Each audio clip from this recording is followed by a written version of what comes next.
큰아들을 쌀 뒤주에 가둬 죽인 조선의 21대 왕 영조. 그에게도 끔찍이 아낀 자식이 있었습니다. 영조가 60살에 얻은 막내딸 화길옹주. 그 후 11년 뒤 옹주를 시집 보낸 영조.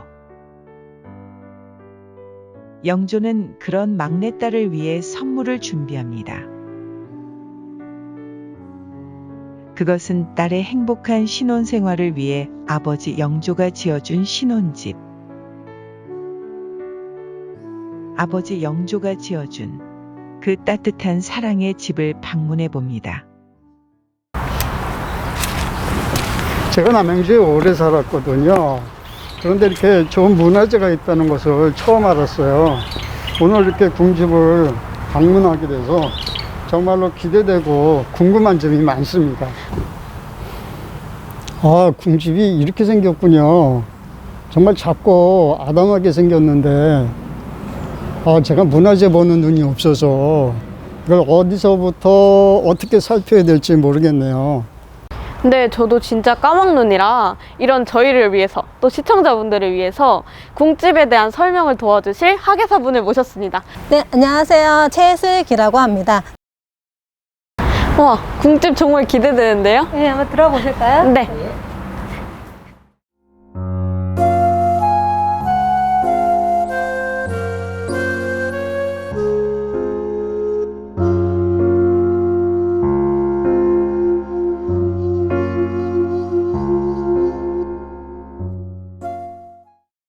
그럼 이곳의 이름이 궁집인 건가요?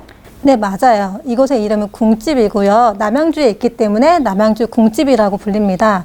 궁집이란 일반적으로 왕족이 살았던 집을 이야기해요.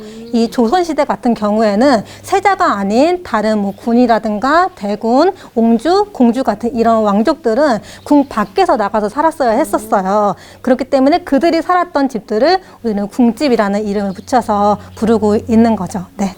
선생님, 그럼 이 집은 누가 살던 집인가요? 네, 이 집은 화길옹주가 살았던 집이에요. 화길옹주는 영조의 막내딸이었고요. 이 막내딸이 12살에 시집을 가게 되는데 그때 영조가 직접 신랑감으로 능성이 구미나라는 분을 선정을 하였고 또 행복한 신혼생활을 위해서 이렇게 궁집도 마련해 주었습니다.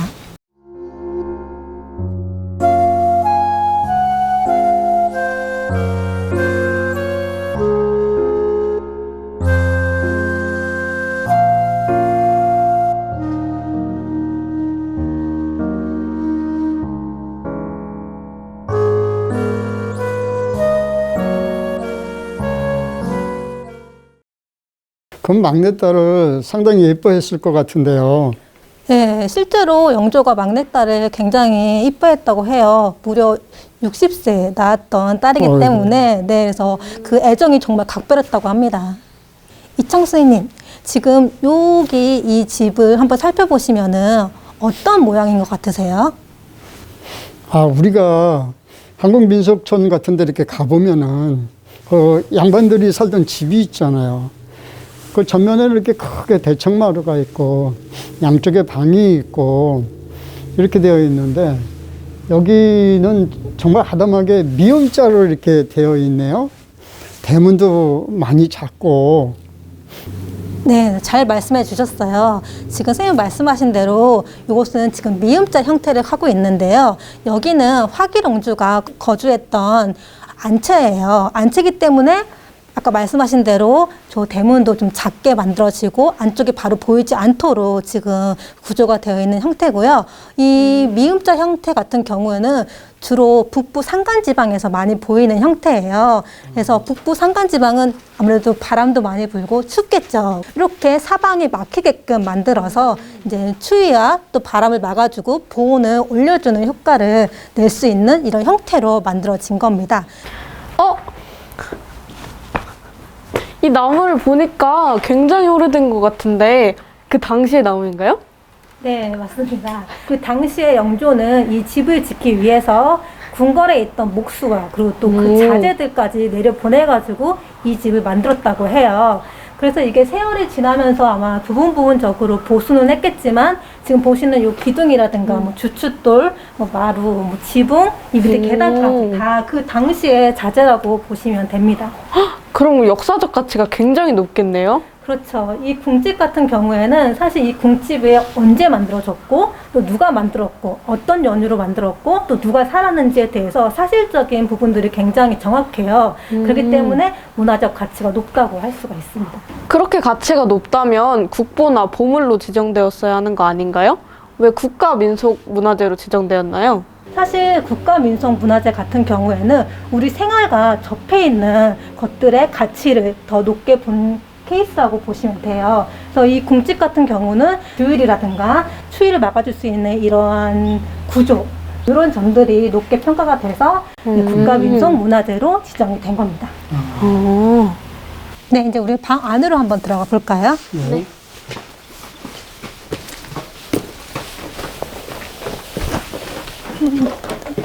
네, 저희가 이제 안쪽으로 들어왔는데요. 제가 한번 퀴즈를 내볼게요. 지금 우리가 집의 크기를 이야기할 때 평이라는 단위를 쓰잖아요. 그렇다면은 그 당시 조선시대 때는 요 집의 크기를 댈 때 어떤 단위를 썼을까요? 제 생각에는요, 우리가 이렇게 걷잖아요. 그럼 뭐, 한 걸음, 두 걸음, 이런 식으로 해가지고, 아, 이건 몇 걸음이다. 뭐, 이렇게 하지 않았을까요? 제 생각에는 한자, 두자 이런 식으로 되지 않았을까요? 손으로 이렇게 대서 아, 되게 창의적인 대답을 해주셨는데요. 네, 그 당시 보게 되면은 이 집을 지을 때는 사실 이 기둥이 굉장히 중요해요. 이 기둥이 세워지고 그 위에 집이 지어지기 때문에 이게 가장 큰 골조라고 할 수가 있는데요. 당시 집을 지을 때는 이 기둥과 기둥 사이를 한 칸이라고 했어요. 그래서 이 칸, 한 칸, 두 칸, 세 칸, 네 칸, 99칸 이런 식으로 해서 집의 크기를 쟀었습니다. 그래서 요 궁집을 재보면은 31칸이 나온다고 해요. 근데 그때 당시에 규제를 보면은 가사 규제라고 있는데요. 이 신분에 따라서 어느 정도 집에 살 수 있는지를 정해놓은 그런 규율이에요. 거기 보게 되면은 옹주는 40칸짜리 집에서 살 수 있도록 했다고 해요. 그거를 한번 유추해 보자면 아마도 여기는 이 안채와 사랑채만 해서 31칸이잖아요. 그 밖에 아마 조금 더 뭐 행랑채라든가 뭐 대문채 식으로 해서 한 40칸 정도의 집이었지 않았을까라고 추측을 해볼 수가 있습니다. 네, 옹주의 방으로 한번 들어가 볼까요?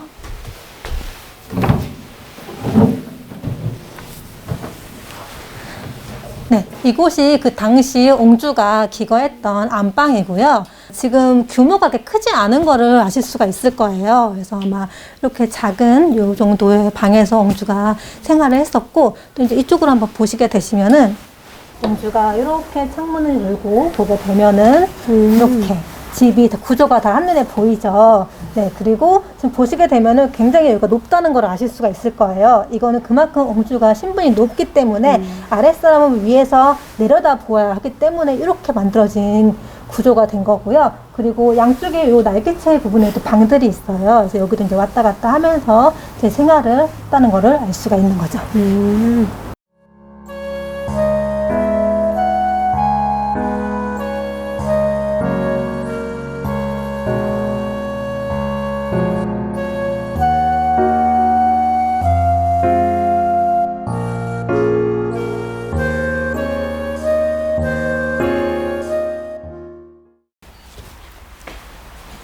한번 지금 걸어서 왔는데요.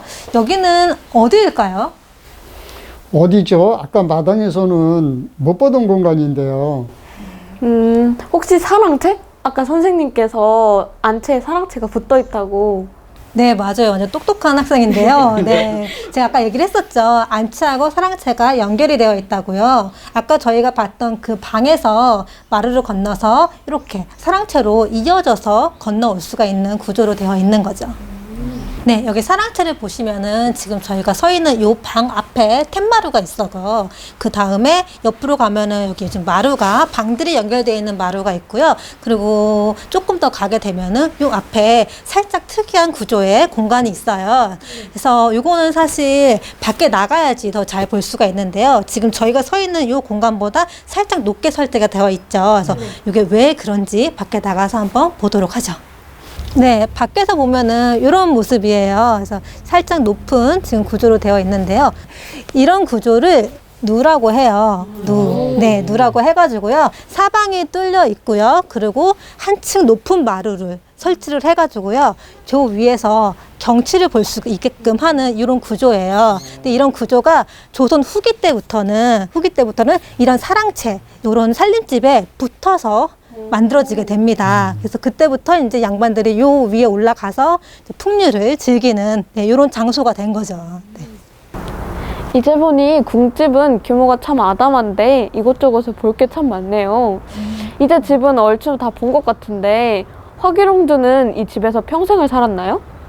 네, 화기룡주는 이곳에 12살에 시집을 와서 7년 후에 19살에 사망을 하게 됩니다. 그 사이에 남편 구미나와 1남 2녀를 낳기도 하였는데요.